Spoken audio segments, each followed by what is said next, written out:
नमस्कार. मी भाऊ तोरसेकर. तुम्ही बघत आहात प्रतिपक्ष.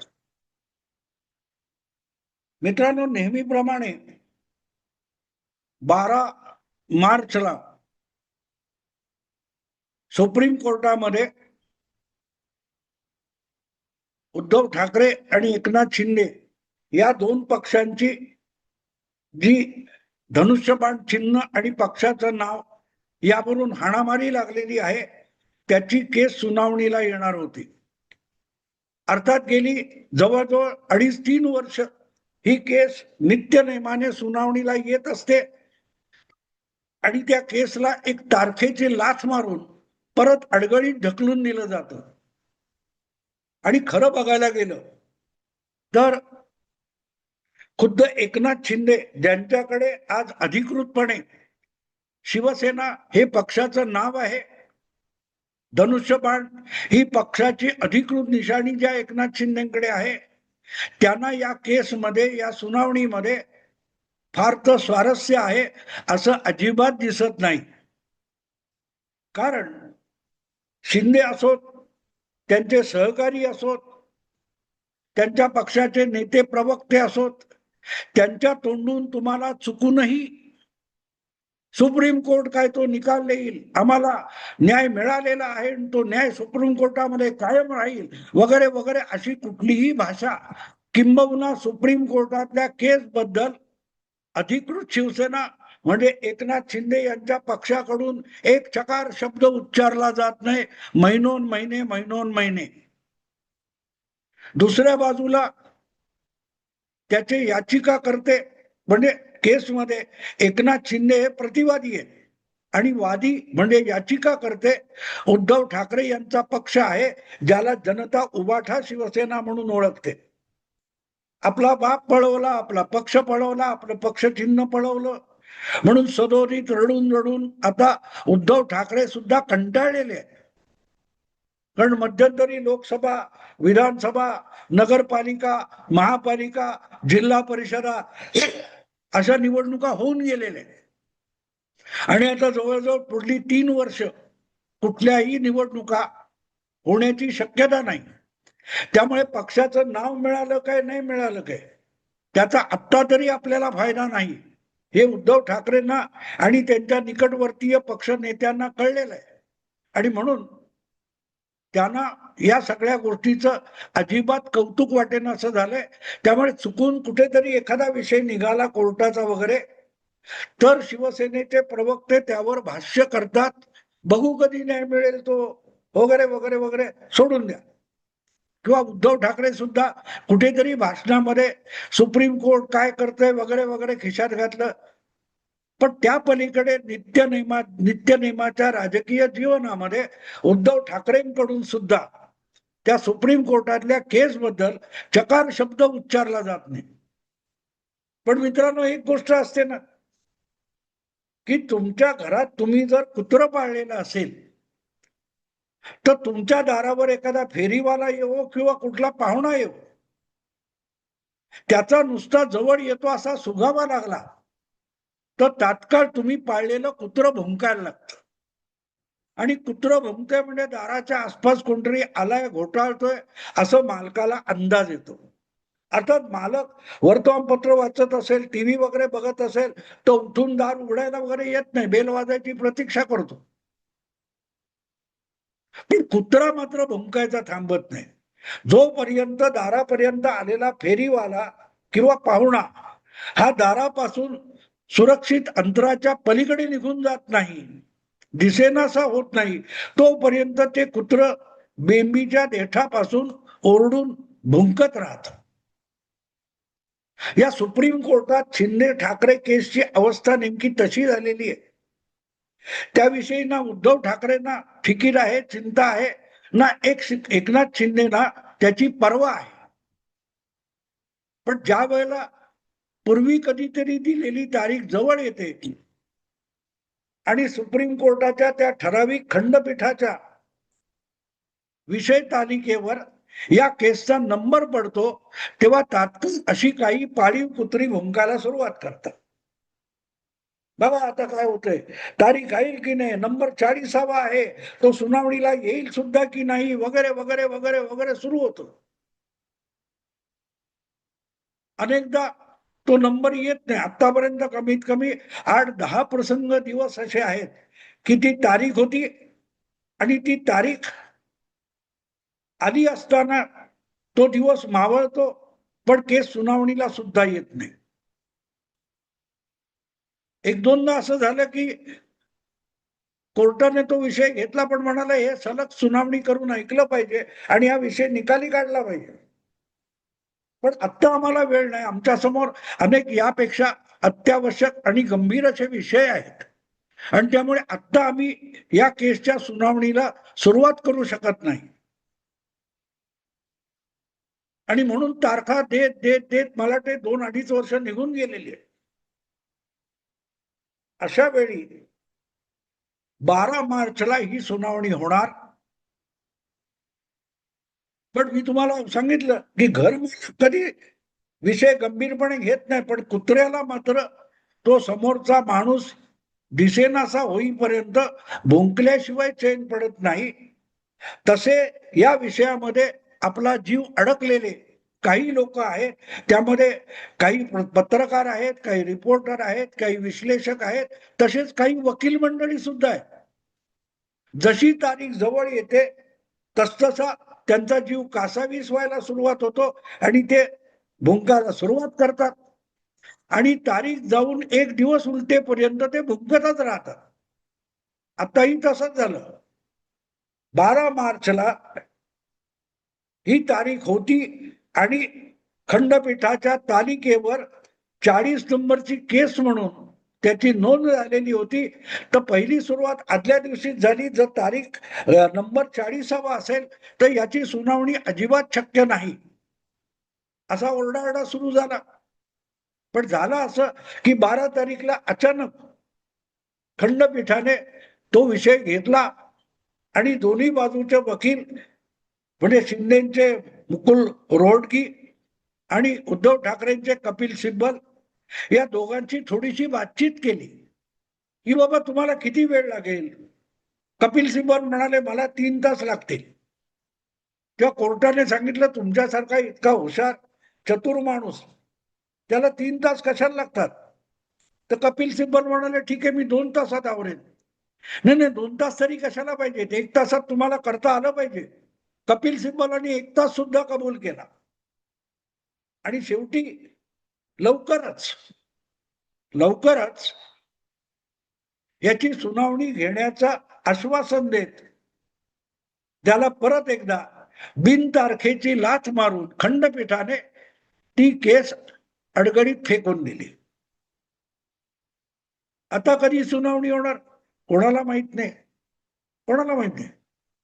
ज्या वेळेला कधी तिथल्या रजिस्ट्रारला सद्बुद्धी होईल तेव्हा परत ही ठाकरे शिंदे केस ही खंडपीठाच्या तालिकेवर लागेल आणि परत मग झोपी गेलेले भुंकणारे जागे होतील. खरं म्हटलं ना मित्रांनो, तर या विषयाचा निकाल लागून शिंदेचं काहीही नुकसान होण्याची शक्यता नाही. अगदी निकाल ठाकरेंच्या बाजूने लागला तरी एकनाथ शिंदे किंवा त्यांच्या पक्षाचं कुठलंही नुकसान संभवत नाही. कारण ज्या आधारावर शिंदे यांना शिवसेना ह्या पक्षाचं नाव आणि पक्षाचं चिन्ह देण्यात आलेलं आहे, ती विधानसभा अस्तित्वात नाही. त्यामुळे त्यांचं आता काही नुकसान होऊ शकत नाही. आज जे एकनाथ शिंदेच्या खात्यामध्ये 57 आमदार निवडून आलेले आहेत, ते धनुष्यबाण या निशाणीवर निवडून आलेले असले, शिवसेना या नावाने निवडून आलेले असले तरी त्यांना निवडणूक लढवण्यासाठी उमेदवारी म्हणजे एबी फॉर्म देणाऱ्या व्यक्तीचं नाव एकनाथ शिंदे आहे. आणि केसमध्ये ज्या 40 आमदारांच्या अपात्रतेचा विषय आहे, त्या 40 आमदारांना ती 2019 ची निवडणूक लढवण्यासाठी उमेदवारी देणारे आणि एबी फॉर्मवर सही करणाऱ्या व्यक्तीचं नाव उद्धव ठाकरे होतं. त्यामुळे उद्धव ठाकरे यांच्या सहीने ज्यांना उमेदवारी आणि पक्ष चिन्ह आणि पक्षाचं नाव मिळालं निवडणुकीपूर्वी, ते आमदार आज अस्तित्वात नाहीत.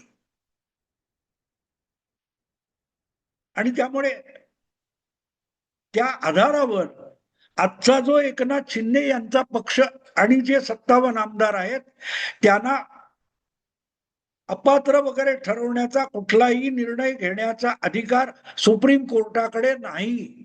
सुप्रीम कोर्टच काय, कोणाकडेच नाही, कोणाकडेच नाही. कारण आजचे जे 57 आमदार एकनाथ शिंदे यांच्या खात्यात पक्षात आहेत त्या प्रत्येकाला एकनाथ शिंदे यांनी उमेदवारी दिलेली आहे.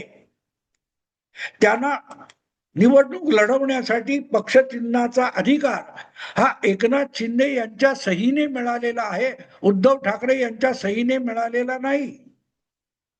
सबब जी केस सुप्रीम कोर्टामध्ये आहे त्या सुप्रीम कोर्टामध्ये ज्या आमदारांना अपात्र ठरवावं असा आग्रह आहे ते आमदार आज अस्तित्वातच नाहीत, अस्तित्वात नाही. ही गोष्ट लक्षात घेतली पाहिजे मित्रांनो. जयललिता यांच्या विरुद्ध भ्रष्टाचाराचा आरोप होता. खालच्या कोर्टाने त्यांना दोषी ठरवलं, त्यांना मुख्यमंत्री पदाचा राजीनामा देऊन तुरुंगात जावं लागलं. पण त्यांनी हायकोर्टात अपील केलं होतं आणि हायकोर्टामध्ये त्यांच्या बाजूने निकाल लागला. जयललिता तुरुंगातून बाहेर आल्या, परत मुख्यमंत्री झाल्या. पण हायकोर्टाच्या निकालाच्या विरुद्ध सुप्रीम कोर्टात अपील करण्यात आलं. दरम्यान तमिळनाडूच्या निवडणुका झाल्या, जयललिता त्यांनी परत एकदा निवडणूक जिंकली, त्या मुख्यमंत्री झाल्या. पण सुप्रीम कोर्टातल्या अपिलावर निकाल होईपर्यंत जयललिता यांचं निधन झालं होतं. सबब जयललितांवर पुढला खटला चालवला गेला नाही. त्यांच्या सह आरोपी ज्या शशिकला होत्या त्यांच्यावर खटला चालवला गेला. त्यामुळे जे आमदार आज आमदारच नाहीत, म्हणजे तेच लोक परत एकदा आमदार आहेत, पण ते उद्धव ठाकरे यांच्या सहीमुळे उमेदवारीमुळे आमदार झालेले नाहीत, ते एकनाथ शिंदे यांच्या सहीमुळे आणि त्यांनी दिलेल्या उमेदवारीमुळे आमदार झालेले आहेत. त्यांचा बालबाका सुप्रीम कोर्ट करू शकत नाही. म्हणून ही केस चालवायची नाही का, चालवावी. पण या केसला अकॅडमिक म्हणतात. अकॅडमिक याचा अर्थ या केसचा जो निकाल होईल त्याच्या आधारावर पुढे अशा प्रकारे एखाद्या आमदाराने किंवा अनेक आमदारांनी पक्षांतर केलं तर त्यावेळेला कोर्टाने किंवा निवडणूक आयोगाने काय भूमिका घ्यावी याचं मार्गदर्शक तत्व ठरवण्यापुरता या निकालाचा उपयोग असेल. पण आजच्या परिस्थितीमध्ये त्यामुळे एकनाथ शिंदे यांच्या पक्षावर किंवा त्यांच्या आमदारावर कुठला विपरीत परिणाम होऊ शकत नाही, ही बाब लक्षात घेतली पाहिजे. आणि ती पत्रकार किंवा काही दिवट्या वकिलांनी ती लक्षात घेतली नाही, तरी एकनाथ शिंदे यांनी ती लक्षात घेतलेली आहे. त्यामुळे ते औपचारिकरित्या निवडणूक लढवत आहेत, आपला केस लढवत आहेत. आणि उद्धव ठाकरे हे सुद्धा आज कसलाही उपयोग नसलेली ती केस लढवत आहेत.